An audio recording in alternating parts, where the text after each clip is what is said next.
Hi guys, welcome back to my YouTube channel. അപ്പോൾ നാളെ എൻ്റെ ബർത്ത്ഡേ ആണ്. അപ്പോൾ ഇന്ന് ഞാനൊരു പേസ്ട്രി വാങ്ങാൻ വേണ്ടിയിട്ടാണ് പോകുന്നത്. ഒരു വലിയ കേക്ക് വാങ്ങാനുണ്ടോ ഗൈസ് എൻ്റെ ആഗ്രഹം. പക്ഷെ അതിനുള്ള എമൗണ്ട് ഇപ്പോൾ എൻ്റെ കയ്യിലില്ല.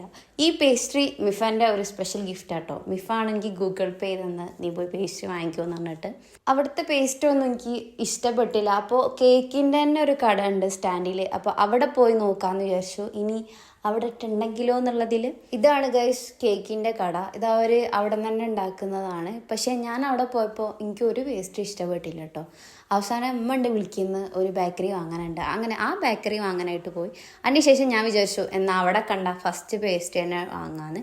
അങ്ങനെ ഗൈസ് ഞാനത് കൈക്കലാക്കി.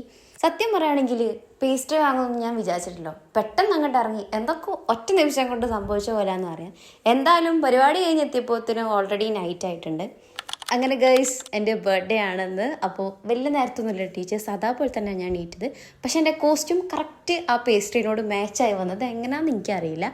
അതിനുശേഷം പേസ്ട്രീൻ്റെ മുകളിൽ വെക്കാൻ വേണ്ടിയിട്ട് എന്തെങ്കിലും ഒരു ഡിസൈൻ അന്വേഷിച്ച് തപ്പിയെടുക്കുമ്പോഴാണ് എൻ്റെ സിസ്റ്റേഴ്സിൻ്റെ പഴയ കുറച്ച് സ്റ്റിക്കേഴ്സ് ഞാൻ അവിടെ കണ്ടുള്ളത്.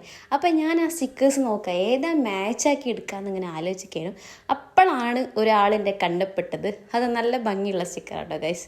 അത് ഞാൻ എന്തെങ്കിലും വെട്ടിയതിന് ശേഷം കാണിച്ചു തരാം.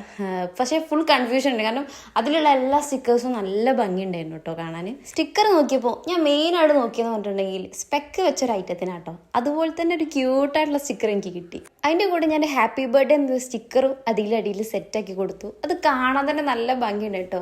ചെറുതായിട്ടില്ലെങ്കിൽ കൂടി ഒരു മാച്ചുള്ള പോലെ എനിക്ക് ഫീൽ ചെയ്തു. പിന്നെ ഞാൻ കേക്ക് എടുക്കാൻ പോയി. കേക്കിൻ്റെ അവസ്ഥ എന്താണെന്ന് അറിയില്ല, എന്നാലും കൊണ്ടുവച്ചില്ല ഗൈസ്. കേക്കിനൊന്നും പറ്റില്ല ഗൈസ്. നല്ല അടിപൊളിയായിട്ടാണ് ഉണ്ടായിരുന്നു സംഭവം. എന്തായാലും വേണ്ടില്ല. ഇനി ഞാൻ ആ സ്റ്റിക്കർ അതിലേക്ക് സെറ്റ് ചെയ്ത് കൊടുത്തു. ക്യൂട്ടിട്ടോ ഗൈസ്, നല്ല ഭംഗി ഉണ്ടായിരുന്നു കാണാൻ. എൻ്റെ ഡ്രസ്സും കൂടി മാച്ച് ചെയ്തപ്പോൾ ഒന്നും പറയാനില്ല. അത് കഴിഞ്ഞ് ഒരു ഈവനിങ് ഒക്കെ ആയപ്പോൾ ഞങ്ങൾ തറവാട്ടിലേക്ക് പോയി കേട്ടോ. അവിടെ എല്ലാവരും വന്നിട്ടുണ്ടായിരുന്നു. അപ്പോൾ അവിടേക്ക് ജസ്റ്റ് നമ്മളൊന്ന് പോയി. അങ്ങനെ നമ്മൾ സംസാരിച്ചു. പിന്നെ തിരിച്ചു വരാൻ സമയമായിട്ടുണ്ടായിരുന്നു. അങ്ങനെ അവരോട് എല്ലാവരും ടാറ്റ പറഞ്ഞു. എൻ്റെ വീഡിയോ ഇഷ്ടപ്പെടാൻ ലൈക്ക് ആൻഡ് ഷെയർ, സബ്സ്ക്രൈബ്.